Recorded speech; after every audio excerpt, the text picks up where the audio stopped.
బీద పూజ అనేటువంటి పద్యములు. పుట్టబోయడి బుల్లి బుజ్జాయి కోసమై పొదుగు గిన్నెకు పాలు పోసి పోసి,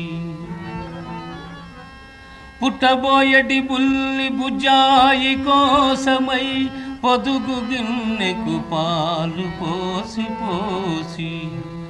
కలికి వెన్నెలలూరు చలువ దోసిళ్లతో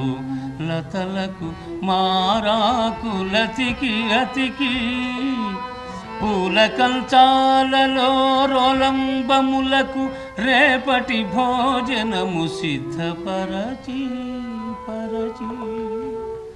తెల్లవారకుండ మొగ్గలలోన జొరబడి వింత వింతల రంగు వేసి వేసి